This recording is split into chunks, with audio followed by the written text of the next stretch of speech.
Hello,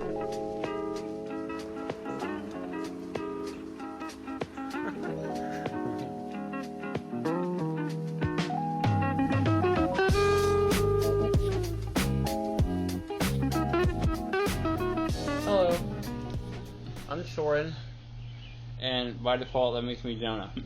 And this is our first week after jaw surgery. We just wanted to go ahead and give you all an update on our swelling and what it's like living with the big purple cage, liquid diet, and all that jazz. So, in terms of swelling, I think peak swelling probably hit yesterday. We got a little bit of bruising in the cheeks. In case you haven't been able to tell already, my top lip is super swollen. For some reason, my upper lip swelling is not as bad as my brother's. The one thing I have been experiencing, though, more of is nosebleeds, and I'll get into that later. But swelling, I feel like, hits about day 4 or 5 pretty hard. We've been trying to keep as much ice on our face as possible. Yeah. It's really helpful to have multiple ice packs. So when you get done with one and it gets warm, you can throw it in the fridge. The freezer. And yeah, swap just them. pull out some new ones. And along with the swelling, Soren and I both have numbness. For me, it's really odd. It's like all on the left side of my nose. It's like all throughout the left side of my nose, my left cheek, all the way throughout this area, and I can't feel my upper lip either. Right side of my nose, completely fine. So it's really individual for everybody. I also have lost a little bit of feeling on the roof of my mouth. As far as numbness and swelling goes, I feel like that's pretty normal. My nose has been bleeding non-stop since surgery every time I stand up. And I'd say today has been relatively pretty good in terms of my bleeding. Jonah hasn't been experiencing as much bleeding as me. I really haven't had any nosebleeds at all outside of the hospital. So. Yeah, he's pretty lucky. The way I've been dealing with that is by taping gauze under my nose, especially at night when I can't really control it, because I do sleep sitting upright. Or we have to now. Yeah, we have to at the moment. So taping gauze, Kleenex, whatever you want under your nose is probably a really good idea if you're struggling with nosebleeds. I know a lot of people do experience nausea after surgery. I did a little at first in the hospital, but really I feel like that hasn't been a major concern for me at all. Same here. Along to the swelling and nosebleeds, of course, we've been on a strict liquid diet over the past 5 days and for the next 3 months. And I could not tell you how bad I want a Pop-Tart right now. And I also couldn't tell you why. You know what? There are just some things that you take for granted that you eat that you just really want. And this is only 5 days out, okay? Like today we tried blending mac and cheese. We did. Okay, so if you guys were having a jaw surgery like this and you have to go on a liquid diet, save yourself 20 minutes or however long it takes and do not make mac and cheese and blend it. I'm not going to go into detail. Just don't do it. Not good. It's awful. There are better options. Our wonderful mom, bless her heart, she's been making some really good bisques and some really good soups. Yeah. So that's been helpful to have variety, so it's not all blended ice cream and shakes and things of that nature. So yeah, we're really blessed to have her, and we love her a lot. It's true.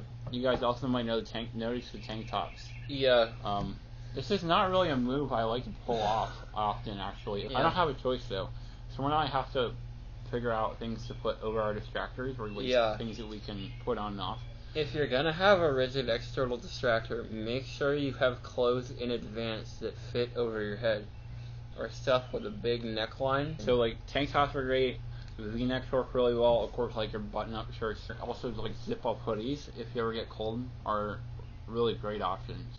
Yeah, it's better than trying to put things over your head that are a little risky. That first week you want to be really careful. Yeah, we've been working on not bumping into stuff. We don't want to take another trip back to the surgery. Yeah. As far as wearing the device goes, I feel like we've gotten pretty used to it at this point. There is minor discomfort.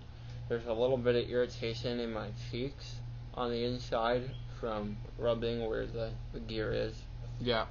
One initial thing that I noticed that's different between me and my brother is my device is installed at a steeper angle than my brother's. So his sits more at his brow line. Yeah. And it goes more down than mine, whereas mine sits like an inch above my brow line. Yeah, I don't know if you can see that. Yeah. So, but yeah, they're put on a little differently. I'm not sure if that was intentional, but we're taking a trip down to Roanoke just for like a post-op appointment we're doing weekly for the first month with our surgeon. So, we'll ask about that. One thing that I have noticed that's a little strange is my upper jaw moves when I swallow. A little bit. Or when I press my tongue against the back of my teeth, I can also feel my upper jaw moving. And of course that's because with a normal Lefort one, they're going to cut the maxilla, and they're going to move it to where they need to, and then they'll bolt it where they need to. So it goes ahead and stays there. And the difference with the external distraction is we're not doing that. Of course, we're leaving the jaw where it is, and the soft tissue is holding it together.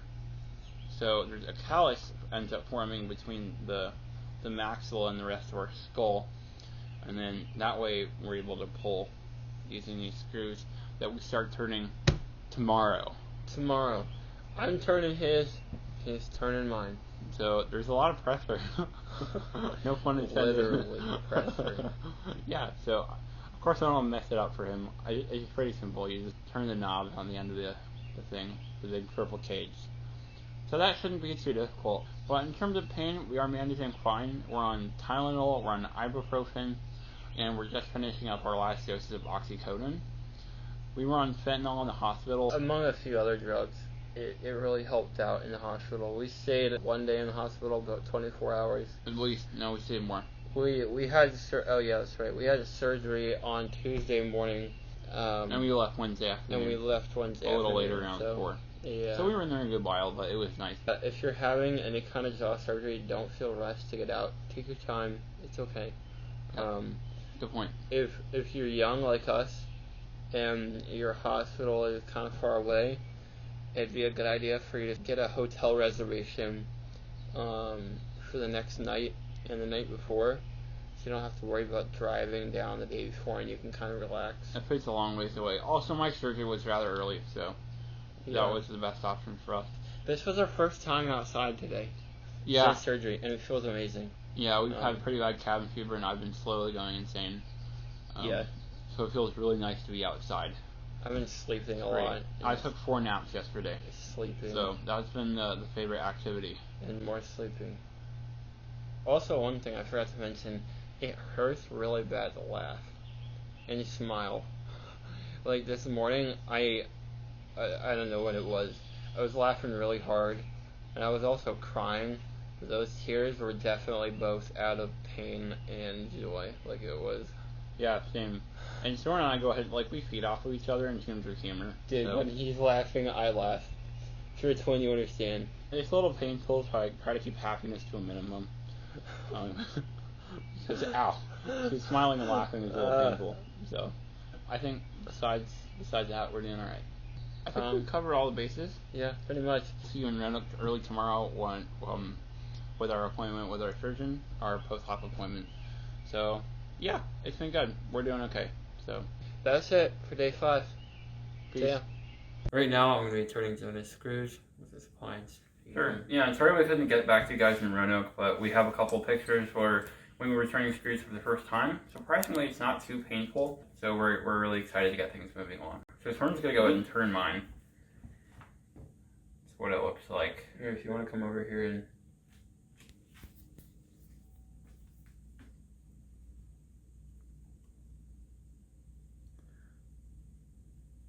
So we do this twice a day. I don't know if the red dot needs to be sticking up all the time. Oh. See, that is fully up. Great. Alright, and then I'll go ahead and do Soren's.